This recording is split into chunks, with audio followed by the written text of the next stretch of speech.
Hi, I'm Joshua Sanlor, here with the president of the League of Women Voters for Bay County, Florida, Miss Jamie Shepard. Hello there, ma'am. Hey, how are you today? Thanks for coming down. My pleasure. Can I ask you, what is the League of Women Voters?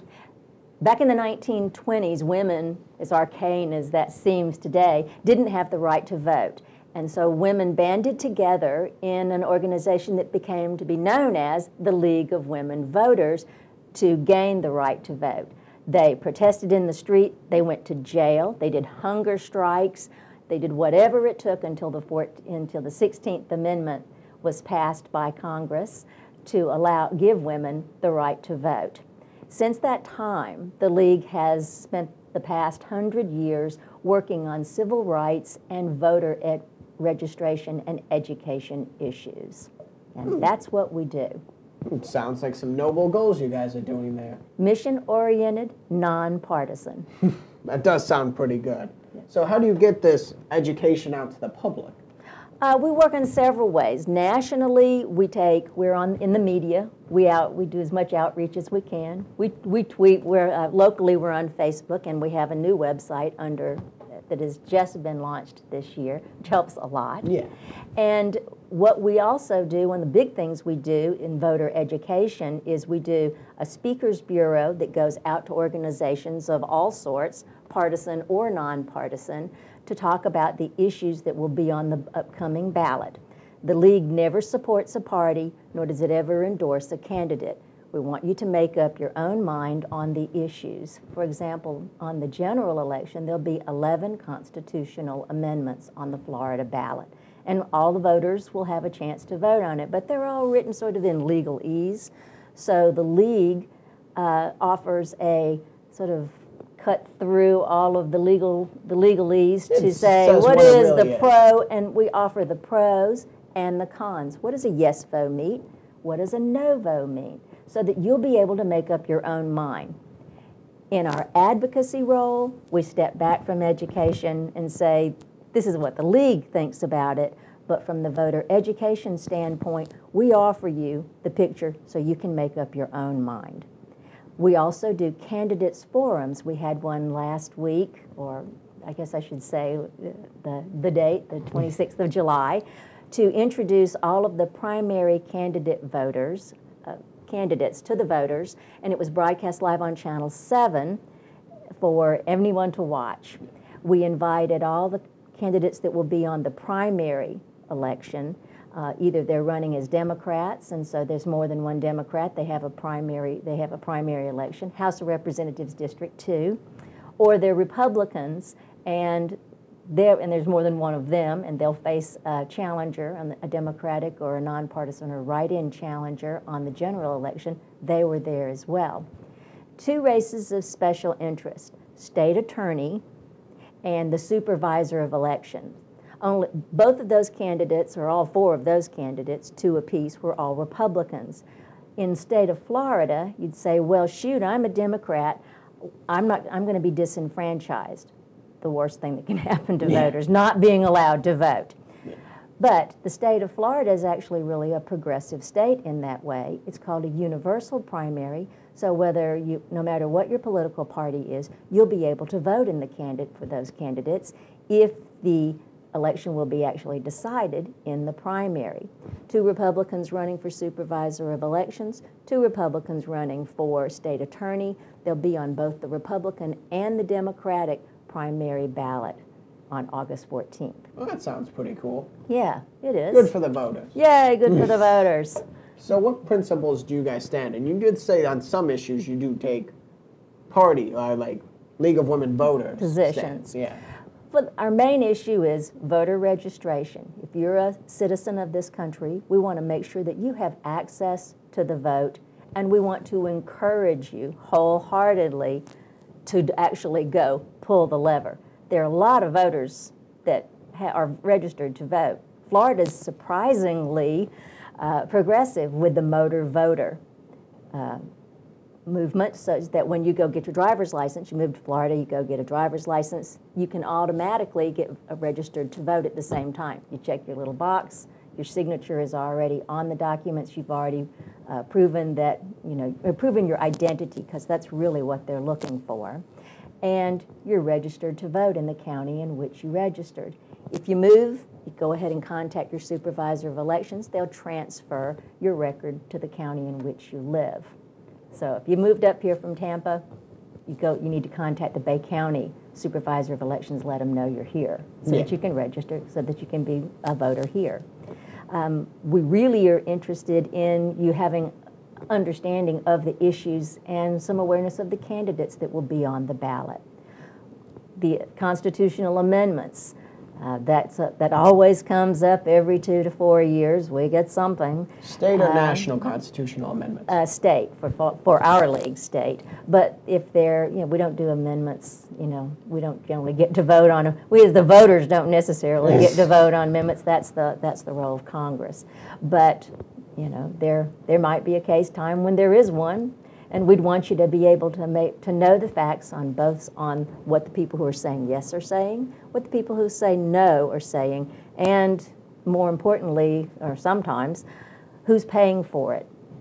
That sort of tells you, most of the PACs are sort of some nebulous Citizens for Freedom in America and Sunny Skies. You don't know who they are, and you don't know how they're funded, and now the law pretty much protects them from doing so. But you'd be able to, at least if you know who it is, and that's one of the league's big things, transparency in elections. We want to make sure that you know who's paying for these often attack ads, which is sad, but nevertheless. We want you to be able to make up your own mind, and then go vote. Well, that sounds pretty good.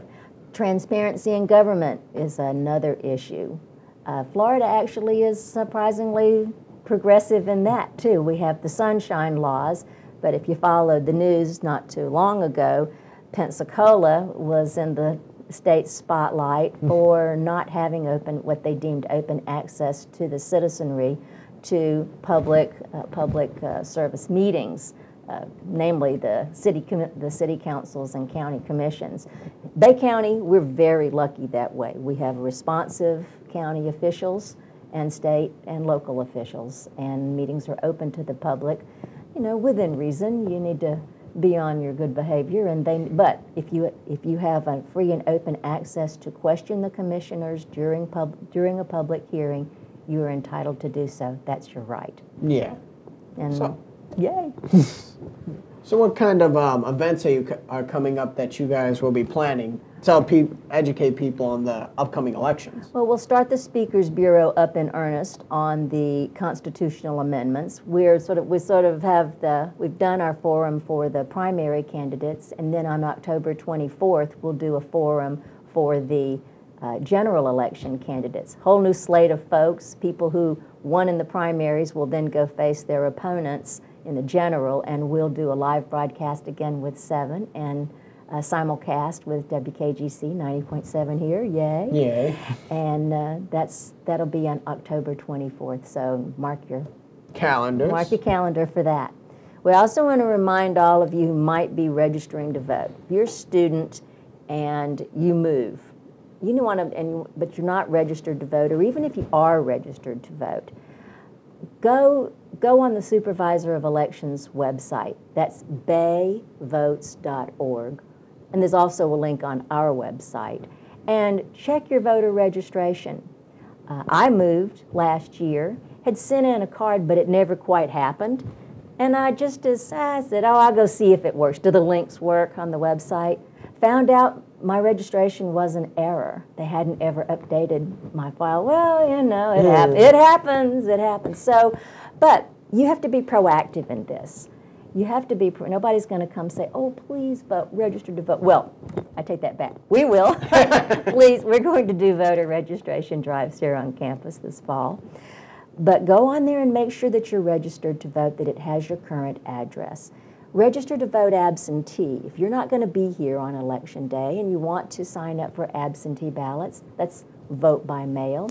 They'll send your ballot to you, and you can rest assured that it'll be counted. Believe me, they count it. The candidates go down to make sure that absentees count, because upwards of 60% of all voters actually vote absentee in Bay County. Yeah.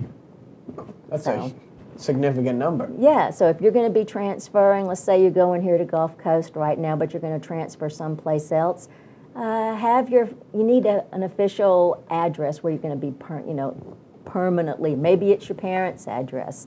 The supervisor of elections will mail the ballot to you. The home folks can send it off to you wherever you might be, and then you sign it, mail it back in.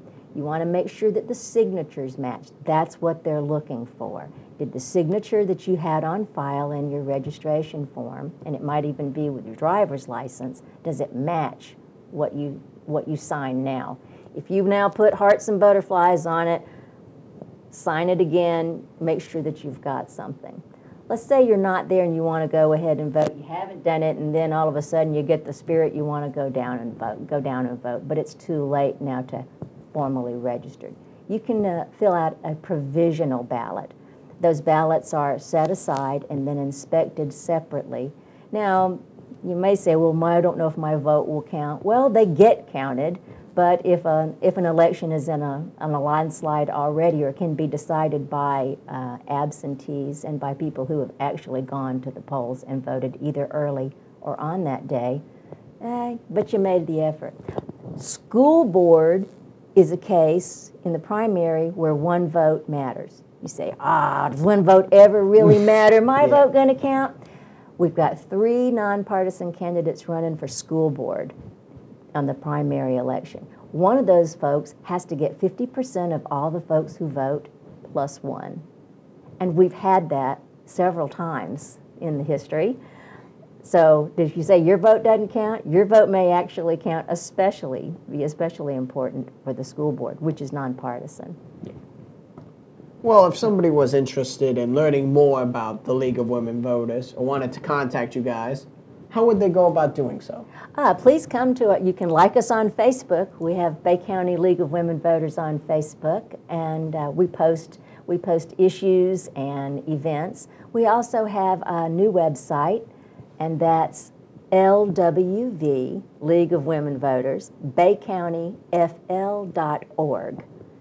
And you'll see links to the Supervisor of Elections, to issues and information, and upcoming for the general, we'll have links to the candidates so that if the candidates have a website, that link will be there. Again, it's not a matter of endorsement because we don't endorse parties or candidates, but to give you an easy way to go find out more about a particular candidate.